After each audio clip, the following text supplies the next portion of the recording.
조갑제 TV 시청자 여러분 안녕하십니까. 2024년 11월 24일 밤 10시 32분입니다. 오늘 정부와 의료계가 3차 여의정협의체를 열고 의대 정원 문제를 논의했으나 여전히 합의점을 찾지 못했습니다.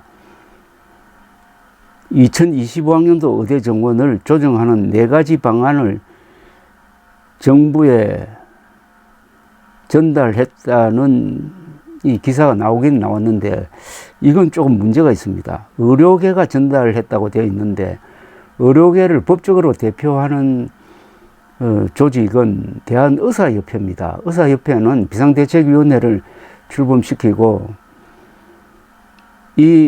이런 협의체에 참석하지 않을 것임을 분명히 하고 나름대로의 요구사항을 별도로 발표를 했는데 대표성이 없는 기구가 이렇게 조정안을 낸다고 한들 의료계에서 특히 의사협회에서 받아들일 리가 없고 전공의와 의대생들도 지금 의사협회의 비상대책위원회에 위원으로 들어가 있기 때문에 그들도 또한 이런 조정안을 받아들이지 않겠다고 이미 선언했으므로 지금 이 의정협의체가 완전히 겉돌고 있습니다.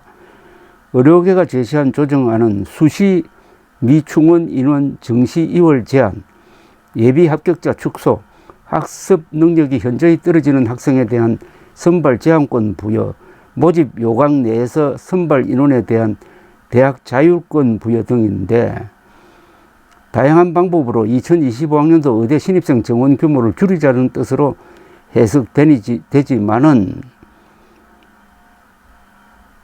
의사협회에서 요구하는 것은 내년도 2025학년도 신입생을 한 사람도 받지 않아야 된다는 겁니다. 그렇게 해야 올해 6업대는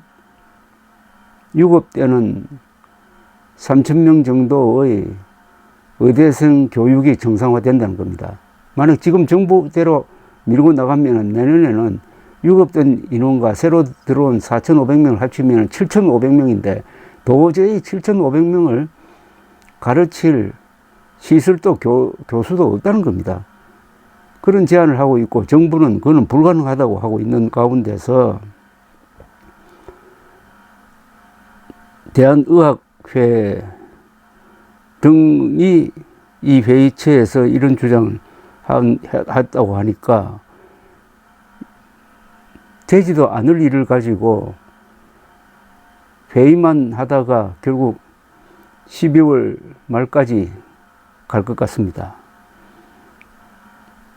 지금 이 의정협의체가 왜 맥이 빠져버렸느냐 하면은 이걸 추진했던 한동훈 국민의힘 대표가 여기에 대해서 별로 관심이 없는 것 같습니다.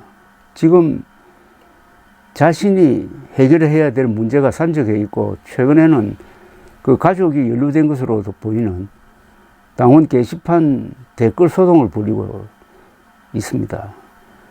또 한동훈 대표가 해야 될 일은 윤석열 대통령을 설득해가지고 윤석열 대통령이 결자 해지하도록 만드는 겁니다. 장관들, 총리 아무리 만나서 이야기한다고 한들 윤석열 대통령의 그 잘못된 정책을 바로잡지 않는 한 아무 쓸데가 없습니다. 결자 해지입니다.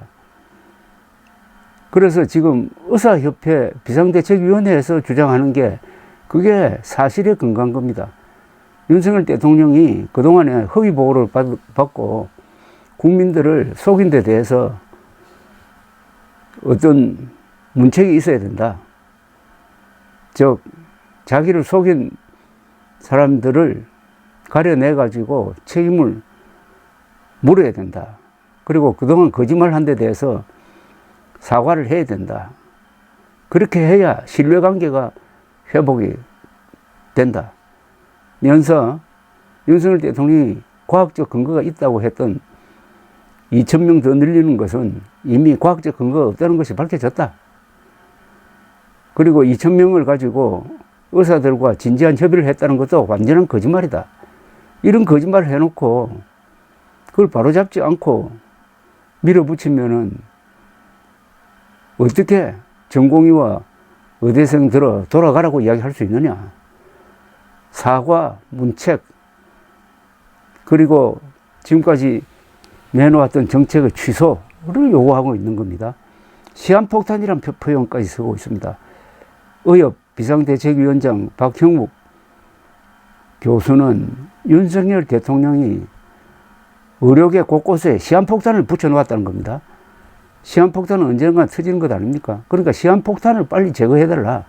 그렇게 해야 신뢰 있는 대화가 가능하다고 하는데 일일이 옳은 이야기인데 지금 보니까 정부, 국민의힘, 또 대표성도 없는 의료계 단체가 모여가지고 회의를 한다고 하는데 우선 합의도 되지 않을 뿐만 아니라 합의를 한들 그걸 누가 받아들입니까? 거기서 합의하는 걸 대통령이 받아들입니까? 아니면 의료계가 받아들입니까? 이제는 이런 쇼는 그만두고 윤석열 대통령과 의사협회 비상대책위원회 사이의談판이 가장 빠른 방법이라고 생각합니다. 물론 윤석열 대통령은 지금까지 해온 관행대로 그냥 시간이 우리 편이다 하고 밀어붙이겠지만 아무리 살펴도 시간은 윤석열 대통령 편이 아닙니다. 우선 벌써 전문의 그리고 대학 졸업한 이후에 치게 되어 있는 그 국가시험 일반 의사죠. 일반 의사와 전문의가 원래 5,000명이나 줄어들게 됩니다. 5,000명이 줄어들어 버립니다. 그러니까 5,000명이 시험을 쳐야 되는데 시험 안 치니까 의사 배출자 수가 예년보다도 5,000명이 줄어들었습니다. 이걸로 끝난 것 아닙니까? 그리고 내년에 의대생들이 지금 18,000명이 다 휴학 중인데 돌아온다는 보장이 없습니다. 그럼 내년도 의과대학이 문을 닫으면은 전쟁을 하는데 사관학교, 하사관학교 문 닫는 거하고 또 마찬가지입니다. 그건 전쟁에서 지자는 이야기 아닙니까? 근데 의료계의 전장은 병마와 싸우는 전장입니다. 거기서 의사가 배출되지 않으면은 병마에 지는 거죠. 전쟁에 지나 병마한테 지나 결과는 국민 생명이 사라지는 것으로 똑같습니다. 그런데도 윤석열 대통령은 자기 임기 중에는 요리조리 좀 피해볼 개선을 하고 있는데 내년 봄 되면은 걷잡을 수 없는 사태가 일어날 겁니다. 의료계에서는 의료농단이라고 지금 하고 있는데 이게 정말 국가적 농단으로 아니 국가 시스템의 붕괴로 갈 것입니다. 의료대란 그리고 의료 파탄 그리고 근보 재정의 부실화 동시에 의료비 급증 그만큼 국가 생산성의 하락 그리고 응급 환자 수술을 받아야 할 환자가 제대로 치료받지 못하는 것으로 인한 국민들의 불안감 확산 이게 다 거의 전시 수준에 해당하는 국가 시스템의 붕괴로 갈 것인데 윤석열 대통령이나 김건희 여사나 한덕수 총리나 조규홍 복지부 장관이나 이주호 교육부 장관을 믿고 전공의와 의대생들이 돌아올 것 같습니까?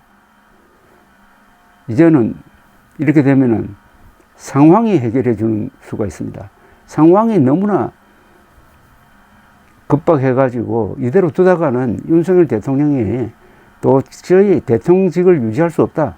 정권이 무너진다라고 생각될 때 어떤 결단을 내리는 것을 기대하는 수밖에 없게 되겠는데 그때까지 얼마나 많은 게 망가지고 그것을 회복하는데 몇십 년이 더 걸릴 겁니다. 윤석열 대통령은 이제 자기 묘비명을 미리 결정했습니다. 의료 파괴 대통령 윤석열.